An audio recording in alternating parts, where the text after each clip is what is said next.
കഴിഞ്ഞ ആഴ്ച ഞാൻ അയച്ച കുറച്ച് പ്രോഡക്റ്റ്സ് ആണ് കേട്ടോ കാണിക്കണേ. ഫസ്റ്റ് തന്നെ 2 സ്ലിംഗ് ബാഗാണ്. ഒന്ന് വൈറ്റ് പാച്ചിൽ ഇതുപോലൊരു മാഗ്നറ്റിക് ഓപ്പണിംഗ് ആണ് കൊടുത്തിട്ടുള്ളത്.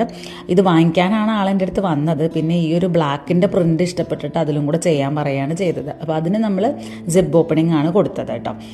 ഇതിൽ വേറെ പോക്കറ്റ്സ് ഒന്നുമില്ല, ജസ്റ്റ് സിംഗിൾ ഓപ്പണിംഗ് മാത്രമേ ഉള്ളൂ. നെക്സ്റ്റ് പ്രോഡക്റ്റ് ഒരു പൗച്ചാണ്. ഇത് വാങ്ങിച്ച ആൾ പുറത്ത് എവിടെയോ പോവുകയാണ്. അപ്പോൾ അവിടുത്തെ കറൻസീസും കാർഡ്സൊക്കെ വെക്കാനായിട്ടാണ് ഇത് കസ്റ്റമൈസ് ചെയ്തെടുത്തത്. അപ്പോൾ ഈ ഒരു പാറ്റേണിൽ ഞാൻ ഇതുവരെ ചെയ്തിട്ടില്ല. അവർ പറഞ്ഞ സൈസിൽ ചെയ്ത് കൊടുത്ത ഒരു പൗച്ചാണ് കേട്ടോ. ലാസ്റ്റ് നമ്മുടെ മൾട്ടി പാച്ചിൽ വരുന്ന ഒരു വലിയ ബാഗാണിത്. ഒരു 18 to 20 ഇഞ്ചസ് ലെങ്ത്തും സിബ് ലെങ്ത്തും പിന്നെ ഹൈറ്റ് ഒരു 15 to 16 ഇഞ്ചസ് വരുന്നുണ്ട്. ഉള്ളിലൊരു പോക്കറ്റും ഒരു സൈഡിൽ ഒരു കുഞ്ഞി സിബുമാണ് കൊടുത്തിട്ടുള്ളത്. ഇതിൻ്റെ പുറത്ത് നമ്മൾ കൊടുത്തിട്ടുള്ളത് ഓപ്പൺ ചെയ്യാൻ മാഗ്നറ്റ് വെച്ചിട്ട് ഓപ്പൺ ചെയ്യാൻ പറ്റുന്ന ഒരു ഫ്ലാപ്പ് പോക്കറ്റാണ് കൊടുത്തിട്ടുണ്ടായിരുന്നത് കേട്ടോ. അപ്പോൾ ഇതൊക്കെയാണ് കഴിഞ്ഞ ആഴ്ച ഞാൻ അയച്ച പ്രോഡക്ട്സ്.